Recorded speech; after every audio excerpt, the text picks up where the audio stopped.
Neuroscientist Dr. Mary Frances O'Connor once said, "Accepting is knowing that a person is gone, that they will never return, that there is nothing to be done about things that happened in their lifetime, that regrets and goodbyes are part of the past. Accepting is focusing on life as it is now, without the deceased person, without forgetting the deceased person." Welcome back, heart friends. In this episode, we're going to look at grief and grieving through the lens of neuroscience. And we'll focus mostly on the death of a partner, although it can relate to any kind of significant loss. And I have studied various podcasts and a primary book called The Grieving Brain by Dr. Mary Frances O'Connor, The Surprising Science of How We Learn from Love and Loss. So please keep in mind that most of the words I say in this episode are from these resources, but on occasion I'll inject my own personal experience or comments from previous episodes. Now, to keep this podcast at an acceptable length of time, I can't quote all of the studies that they did to get all these observations and conclusions, but a lot of times they used interviews or functional MRIs. And these scans tell what parts of our brain light up when we're exposed to certain pictures, etc. As well, they studied small animals called voles, V-O-L-S. Now, it turns out our brain prefers habits and prediction over new information. And our brain devotes lots of effort to mapping where our loved ones are while they're alive, so we can find them when we need them. So over the thousands of days spent with a partner, our brain encodes bonds, and these tight bonds build a deep-seated belief about our connection to our partner. Many pairs of neurons are built and fire when partners are present or when we think of them. Losing our one and only overwhelms us because we need our loved ones as much as we need food and water. Our brain has a problem to solve, and it's not a trivial problem. Our brain struggles to learn new information that cannot be ignored, like the absence of a loved one. Our hippocampus, which is a seahorse-shaped part of our brain, has a map built into it from all our experiences from the past. Again, during those thousands of days spent with our partner, this map is deeply rooted with connections with our partner. Our brain knows where to find our partner, even if they're not in our presence. For example, they could be at work or visiting their parents. So even though they're not here in front of us, we know how to find them. Now, grieving requires the difficult task of throwing out this map we have used to navigate our lives together and transform our relationships with this person who has died. Grieving, or learning to live a meaningful life without our loved one, is ultimately a type of learning. Because learning is something we do all our lives, seeing grieving as a type of learning may make it feel more familiar and understandable and give us the patience to allow this remarkable process. Learning improves our ability to adapt. In healthy grieving, our ability to adapt allows us to work through the pain. Those with very little prior knowledge can be exposed to new information like grief education. And initially in acute grief, which I call macro grief, we're just trying to stay upright, to put one foot in front of the other, and hope that those feet are wearing matching shoes.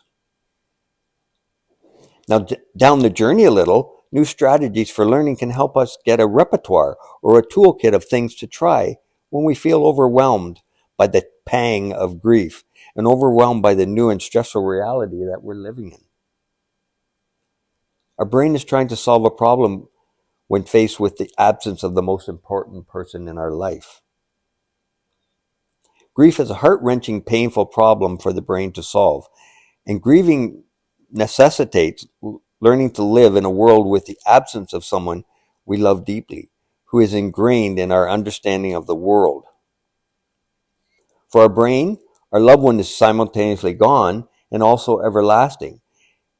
and we are walking through two worlds at the same time. We navigate our life despite the fact that they have been stolen from us.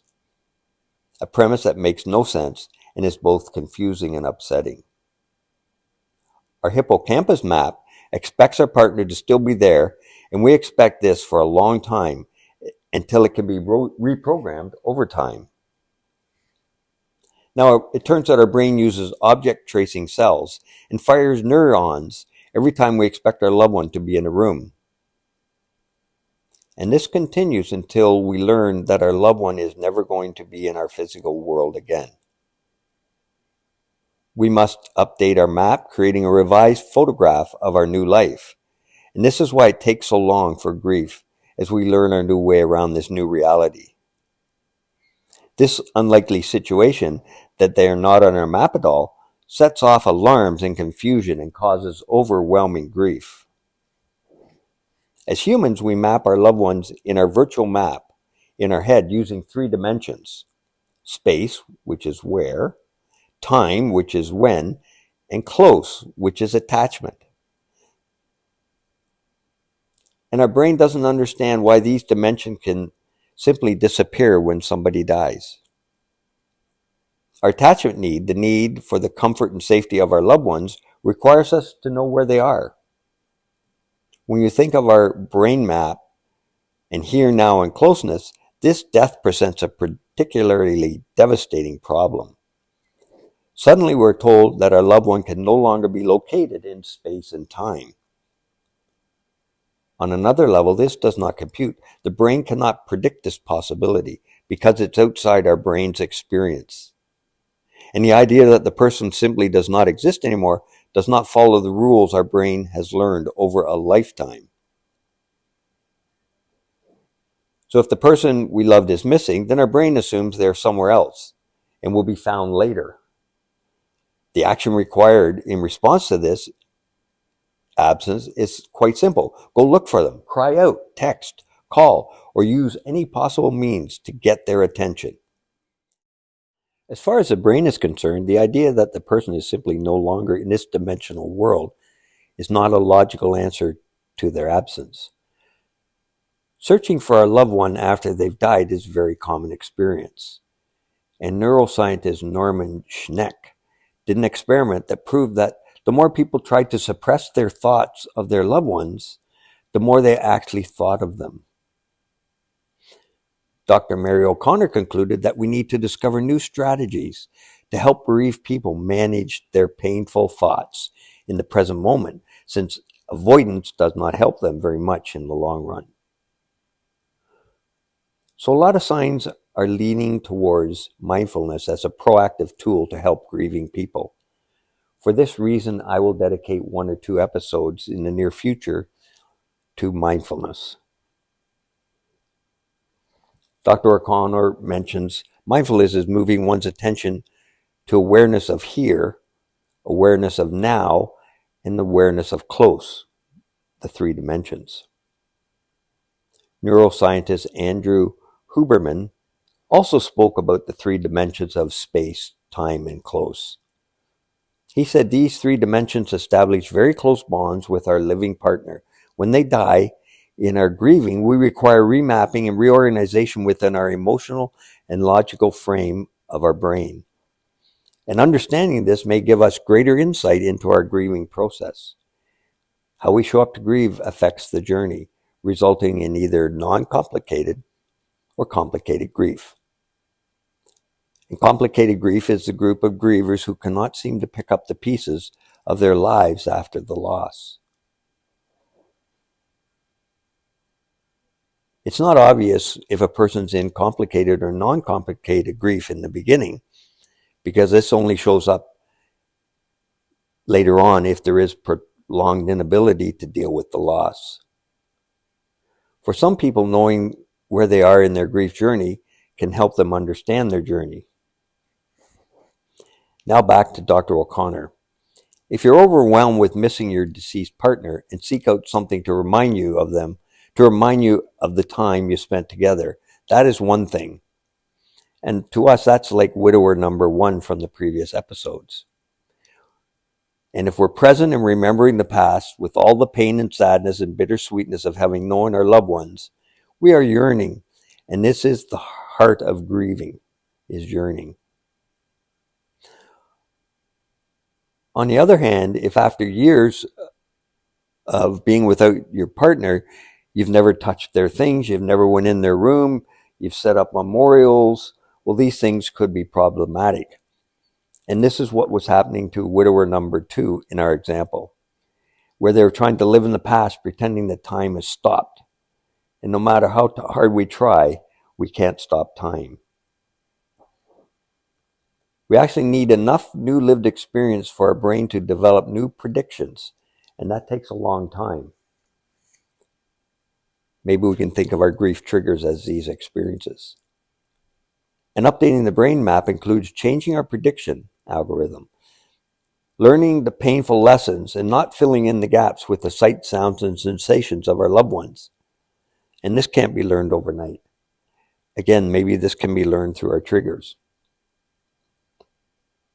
However, we can allow our brain to have experiences day after day, which will help to update the little gray computer, which is our brain.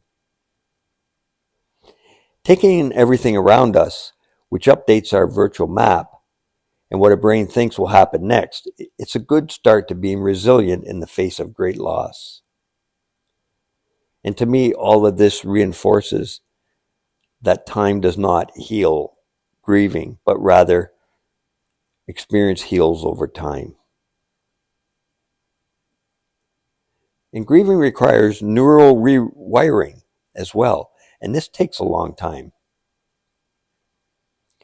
Next, Dr. O'Connor speaks about believing in magical thoughts. Bereaved people confirm that they live in two mutually exclusive beliefs happening at the same time. And one is that their loved ones had died, and the other is that they will magically return.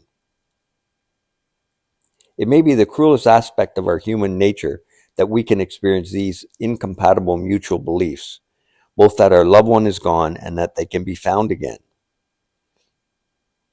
Dr. O'Connor mentions that memorials and burials are important as a help to reinforce that our loved one has died.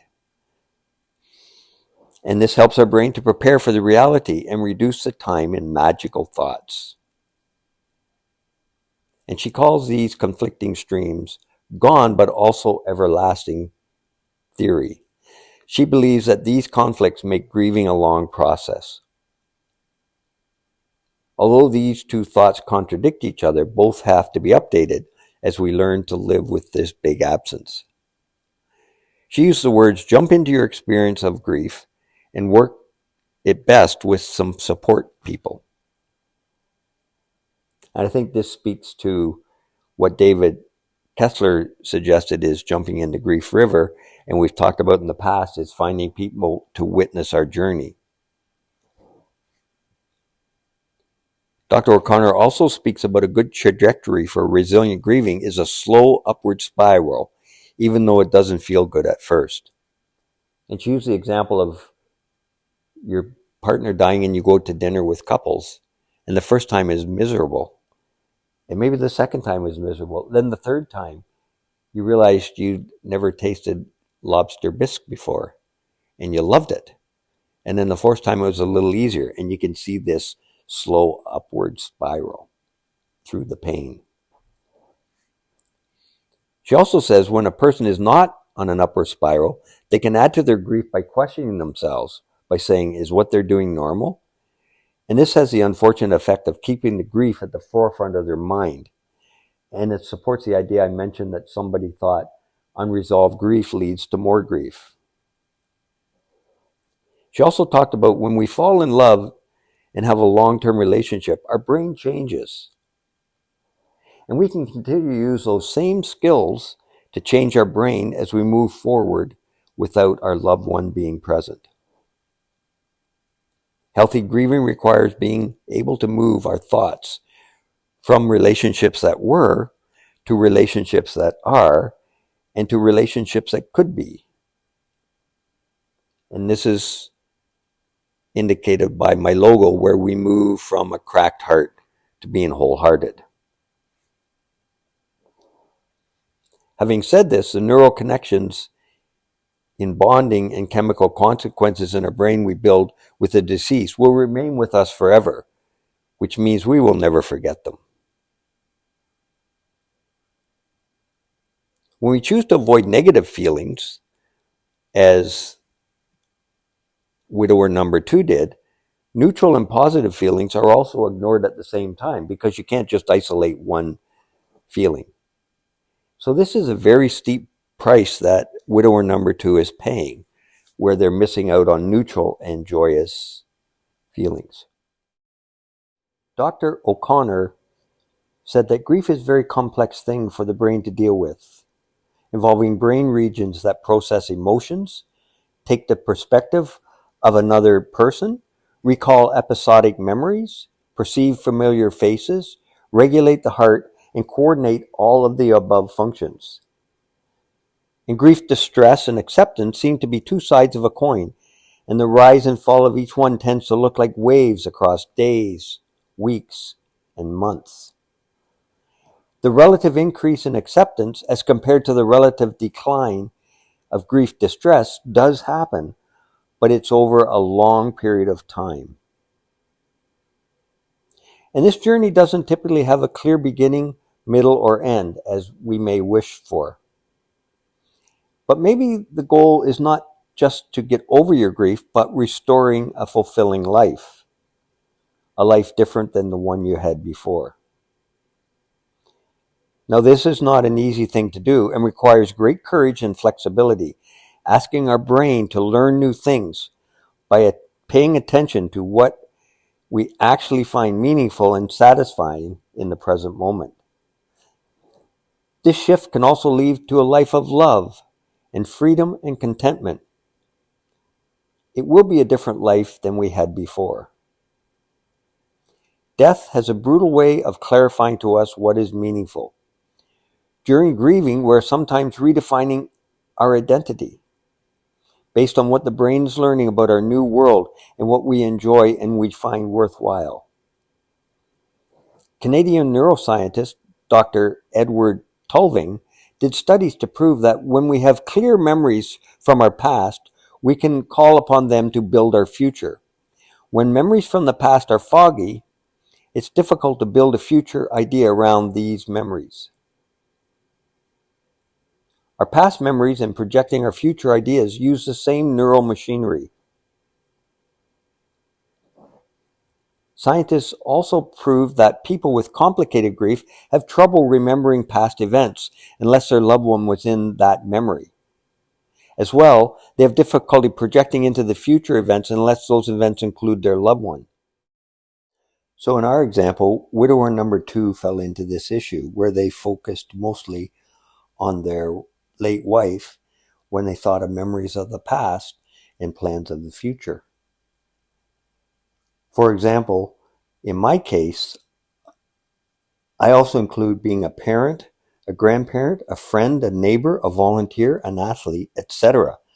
So my thought process isn't clouded or deeply affected by solely focusing on my late wife. For me, this ability allows me to make a few future plans and try some things that work and some things that don't, but it's all part of me trying to redefine who I am. Dr. Margaret Strobe and Dr. Hank Schutt from the Netherlands defined the dual process model of coping with bereavement. In this model, we see that time off from grieving happens, and it might look like denying or suppressing or distracting oneself from our feelings about the death, and it sometimes can be presumed to be a bad thing. But actually, time off from grieving can give our minds and our body a break from the stress of this emotional upheaval. The key to coping well after our loss sometimes is flexibility, attending to what is happening day to day, and also being able to focus on coping with whatever stressors have currently reared their ugly head. Grieving people also have times where they are not consumed by grief, when they're simply engaged in everyday experiences. For some of us, setting a bit of grief time aside each day is all we can handle. Each day, if we can add a bit more grief focus, then we can continue our upward spiral trajectory. Come into contact with death when we lose a loved one can be overwhelming, but if we could now understand deeply and truly that people we love can disappear forever, it changes how we love, what we believe, and what we value. Now, I'd like to thank all the neuroscientists for their commitment to this research and sharing their results. And again, most of the words said today were from Dr. O'Connor. Now, what are some of the things I've learned from studying neuroscience around grief and grieving? Death presents a very significant problem for our brain to solve, and it can't solve it quickly. Our hippocampus map needs to be updated to reflect this new reality, and this remapping takes a long time. Thinking of grief as an educational journey is something we can relate to and may help us. Reinforcing that being in the present moment can help our brain deal with loss. And this gradual upward spiral trajectory is oftentimes a sign of healthy grieving. And for me, the difference between grieving 24 years ago and the grief I'm in now can be explained by the remapping that took place in my hippocampus over the last 2 decades. If it works for me, there's a good chance it will work for you. Dr. O'Connor once wrote, "Once you've experienced deep grieving, you walk through a doorway to a whole community of people that you would otherwise never have understood or empathized with. You probably would not choose this door if the choice was yours. And yet here you are on the other side with knowledge about yourself and a marvelous brain that you can utilize to build and navigate a new world." First of all, I'd like to offer a big shout out to Dr. Mary Frances O'Connor, a pioneer neuroscientist working on grief and grieving. As well, I'd like to acknowledge David Kessler for his ideas about the isolated grief island and the grief river, Dr. Andrew Huberman, Dr. Endel Tulving, Margaret Strobe, and Henry Shute for the dual process model, and also the Grief Recovery Institute.